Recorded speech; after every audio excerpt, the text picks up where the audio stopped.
எத்தனையோ மெட்டுகளில் இளையராஜா என்னை தொட்டது போல் தொட்டுவிட்டாள் அழகு ரோஜா. Music and Rajamurugan, Ilaiyaraaja.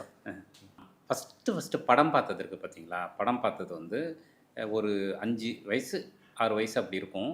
எங்கள் தாத்தா வந்து கும்பகோணத்தில் ஒரு தியேட்டருக்கு என்னை படத்துக்கு கூட்டு போகிறாரு. அந்த படம் வந்து வாழ்க்கைன்னு ஒரு படம், சிவாஜி நடித்தது. ஸோ அந்த படத்தில் வந்து அவர் வந்து ஒரு ஃபேக்ட்ரியில் ஒர்க் பண்ணுற தொழிலாளி சிவாஜி சார்.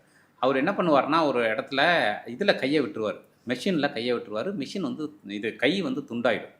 அப்படி ஒரு காட்சி.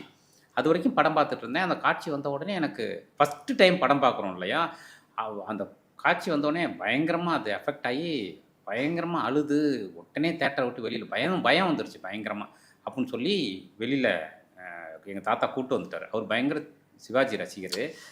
அதுலேருந்து எனக்கு வந்து சினிமானாலே பயம். ஐயோ படத்துக்கு போய், அதாவது கிட்டத்தட்ட இந்த ஊசி போட்டதுக்கெலாம் வந்தால் ஓடுவோம் தெரியுங்களா வந்துட்டு ஊரில், அது மாதிரி சினிமானாலே நம்ம வந்து அந்த பக்கமே போகக்கூடாது. அதுக்கப்புறம் எங்கள் தாத்தா எல்லாம் கூப்பிட்டாருன்னா அந்த பக்கமே போகிறதில்ல. அப்படி சினிமா தியேட்டரு சினிமானாலே ஒரு பயம் வந்து அந்த காட்சியினால் வந்தது. அதன் பிறகு ரொம்ப வருஷம் கழித்து, அப்புறம் ஐ திங்க் ஒரு 9வது படிக்கும்போதோ அந்த டைம் நினைக்கிறேன், ராமநாதபுரத்தில் எங்கள் அப்பா ஒர்க் பண்ணிகிட்டு இருந்தார் வெட்டினரி டாக்டராக. அப்போ ஒரு நாள் எங்கள் அப்பாவை பார்க்குறதுக்கு நாங்கள் போகிறோம், அம்மா எல்லோரும் போகிறோம். அங்கே போயிட்டு திருப்பி நைட்டு ஊருக்கு வரதுக்காக பிளான் பண்ணுறோம். பஸ் ஸ்டாண்டுக்கு வந்துட்டோம். ஆனால் எங்கள் பஸ்ஸு வந்து நைட்டு தான், நடுவில் டைம் இருக்குது. எங்கள் அப்பா என்ன சொல்கிறாரு, வாங்க படத்துக்கு போவோம் அப்படிங்கிறாரு. ஐயோ ஆனால் எங்கள் அப்பா என்னை வந்து, டேய் எங்கே போய் படுப்ப, பனி பெஞ்சிக்கிட்டு இருக்கு, இது பண்ணிகிட்டு இருக்கு, நீ எங்கே, நாங்கள்லாம் போகிறோம் வா அப்படின்னு சொன்னால், எனக்கு வேறு வழியே இல்லாமல் எங்கள் அப்பா திட்டி வாடான்னு உள்ளே அழைச்சிட்டு போயிட்டார். எனக்கு பயம், ஐயோ சினிமா போய் பார்க்குறதா அப்படின்னு சொல்லி பயந்துக்கிட்டே போனால், சரி வேறு வழி கிடையாதுன்னு போய் பார்த்து அந்த படம் ஆரம்பிச்சிது. அதெல்லாம் பயமாக இருந்தது. அப்படியே போக போக போக பார்த்தா அப்படியே பயங்கரமான ஒரு மெஸ்மரைஸ்டான ஒரு வேர்ல்டுக்குள்ளே நான் போயிட்டேன். ஐயோ சினிமா இவ்வளவு அற்புதமாக இருக்கே அப்படின்னு. அது வந்து கடலோர கவிதைகள். அதுக்கு முதல் காரணம் இசை.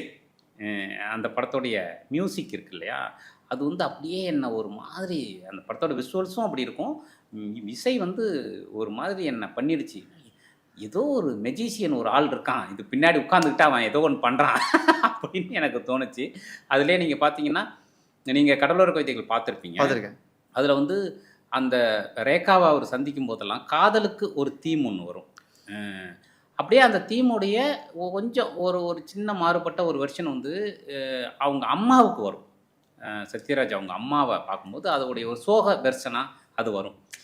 அதெல்லாம் வந்து எப்படி ஒரு ஆளால் இப்படி செய்ய முடியுதுங்கிற ஒரு பிரமிப்பை அன்னைக்கு ஏற்படுத்தினது அது ராஜா சாரோட இசை. இன்னைக்கு வரைக்கும் அது தொடருது.